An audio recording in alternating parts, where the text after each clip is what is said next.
સ્વામિનારાયણ સંપ્રદાયના અમુક સાધુઓના અસલ વિડીયો વાયરલ થયા છે, જેના વિરોધમાં હરિભક્તો દ્વારા વિરોધ પ્રદર્શન કરવામાં આવી રહ્યું છે। ત્યારે ગઢડા સ્વામિનારાયણ મંદિરના લંપટ સાધુઓના વિરોધમાં મોટી સંખ્યામાં હરિભક્તો બોટાદ કલેક્ટર કચેરીએ પહોંચી લંપટ સાધુઓના વિરોધમાં સૂત્રોચ્ચાર કરી લંપટ સાધુઓ હટાવો, સંપ્રદાય બચાવો જેવા સૂત્રોચ્ચારો કરી કલેક્ટરને આવેદનપત્ર આપ્યું હતું અને તાત્કાલિક લંપટ સાધુઓને હટાવવામાં આવે તેવી માંગ કરી છે। તેમજ ગઢડા મંદિર દ્વારા 10 હરિભક્તો ઉપર ખોટી ફરિયાદ કરી છે, તે પરત લેવા હરિભક્તોએ માંગ કરી છે। જો ફરિયાદ પરત નહીં લેવાય તો ઉપવાસ આંદોલન કરવાની ચીમકી પણ ઉચ્ચારી હતી।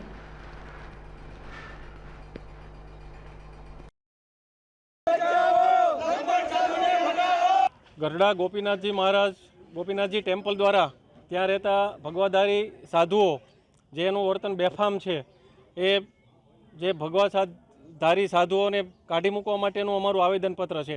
આ સંપ્રદાયને શુદ્ધિકરણ કરવા માટેનું અમારું આયોજન છે। આવેદનપત્ર ત્યાં આપેલું હોવા છતાં કોઈ આવેદનપત્ર મારું સ્વીકાર્યું નથી અને તેમ છતાંય સરકાર, પોલીસ સ્ટેશન, સારા સાહેબોની હાજરીમાં આવેદનપત્ર આપ્યું હોવા છતાં કોઈ અશિસ્ત નથી કર્યું। તેમ છતાંય ગઢડા ટેમ્પલ મંદિરના ચેરમેને 10 હરિભક્તો વિરુદ્ધ ફરિયાદ કરી છે। તો પોલીસ સ્ટેશનમાં પોલીસ વહીવટીતંત્રને મારી નમ્ર વિનંતી છે કે ખોટું જે પોલીસ કેસ કર્યો છે પાછો ખેંચે, અને જો તંત્ર પાછો કેસ નહીં ખેંચે તો આખા એ ગુજરાતભરમાંથી તમામ હરિભક્તો છે એ ગઢડા પોલીસ સ્ટેશન ખાતે આમંત્રણ, ઉપવાસ અને આંદોલન કરશે અને જ્યાં સુધી કેસ પાછો નહીં ખેંચાય ત્યાં સુધી, અને જે કાંઈ પરિણામ આવે એની તમામ જવાબદારી છે એ વહીવટી તંત્રની રહેશે। આ લંપટ સાધુને ભગાડો અને સંપ્રદાય બચાવો।